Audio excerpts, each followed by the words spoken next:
All right.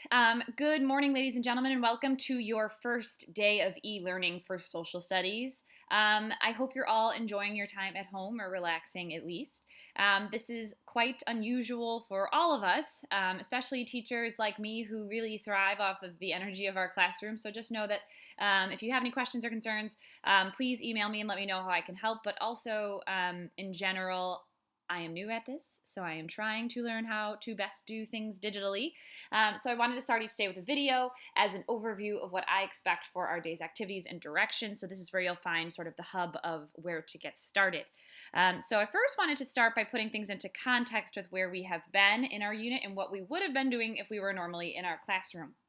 As you know, we are at the end of our Amendment Monument project, and for that project, each of you has both created a model, and most of you are very close, if not completely done with your model, your monument model. And then last week, we really started to finalize our proposals. We had our peer review day just before leaving on Friday, so each of you got some feedback for how best to edit and finalize your proposal.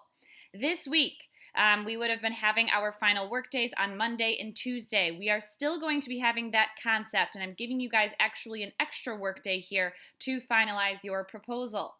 So what that means for you, we will start today by going over the expectations for the next 2 days. So the tasks I am outlining here, and this might be different than your other classes, should span over 2 days of working. If you want to condense that all into one day and spend maybe 2 hours working on social studies and submitting your proposal, great. If you would like to extend that over 2 days, you can. And the reason I'm doing that is because I think the length of some of the things I'm asking you to do might take you a larger chunk of time, and I really want them to be done well.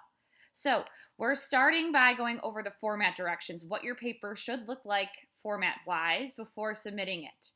The second thing I'm going to go over really quickly is just Noodle tools. You've done this before in other classes, as well as in social studies, you guys did this for your public service announcement case studies, so I'm just going to give you a quick overview of what that should look like and some exporting directions.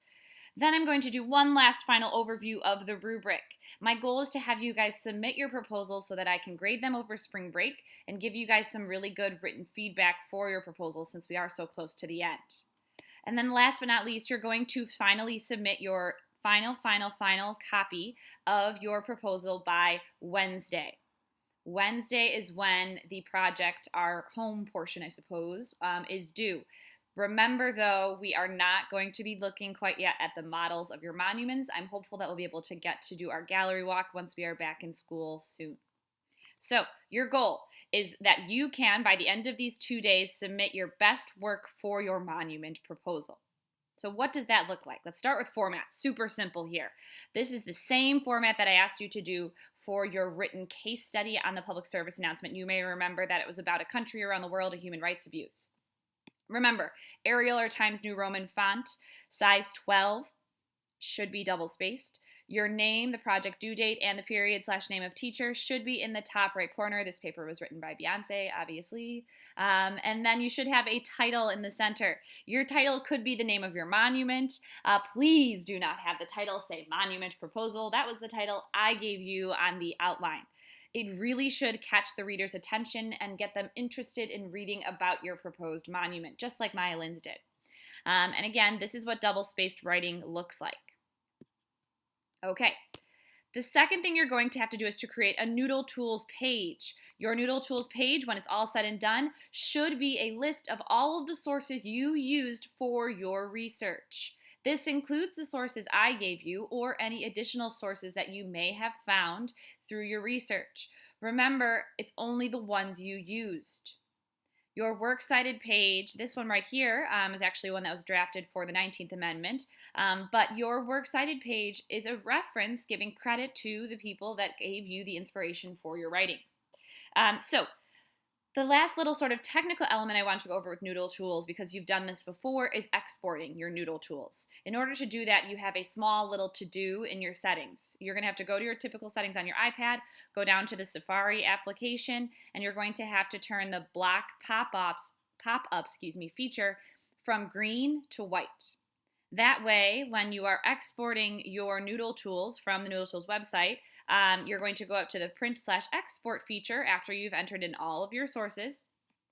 You're going to select print/export to Google Docs. And once you click that, it'll open up a new page with a fresh, beautiful, perfectly formatted, works cited page. This is what it will look like once it's all said and done.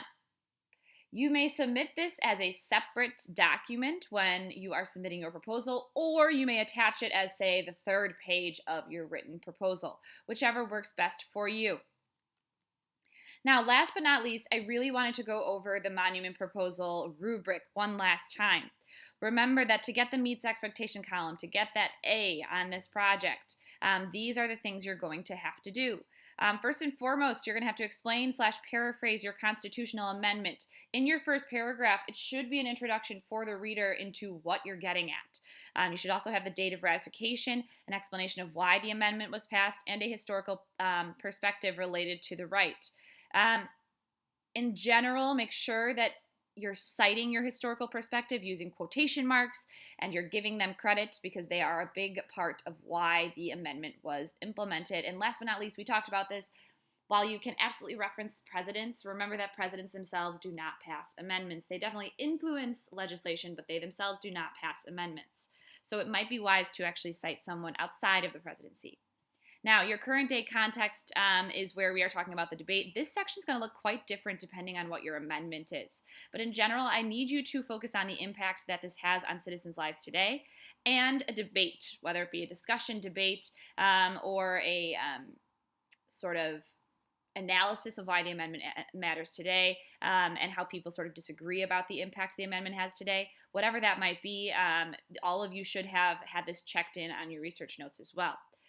Now, then you're going to get into explaining your monument. All of you should at this point have a really good visual for what that monument will look like. And then finally, at the end, your trusted sources. You have a Noodle Tools, you have a works cited, your spelling and punctuation are superb. This third paragraph is really the one that we have not quite gone over in class all that much. We've spent a lot of time on the first two. So I wanted to give you an example. This is an example of a student from last year. This student did a pretty good job explaining their monument, and they did use first person, which I told you that third paragraph is where I think you can implement first person effectively. So what I want us to do at this point is actually take some time to read and analyze this example of a third paragraph.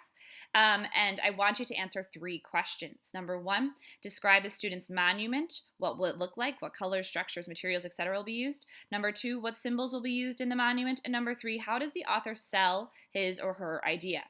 So you're going to pause this video at this time, read the example, and I want you to fill out the discussion post. So again, pause the video and go and do the discussion. Okay, once you're done posting to the discussion, one last time, just wanted to go through today's to-do list. You are fixing the format. You are adding a works cited page, and you are adding all other finishing touches, including that monument paragraph. This is your final to-do list for today. Again, if you have any questions, feel free to email me. In addition, there is a discussion post that has a spot on Schoology for you guys to post any questions or concerns you might have about this activity. Thank you so much for listening to the entirety of this video. I really appreciate it, and good luck.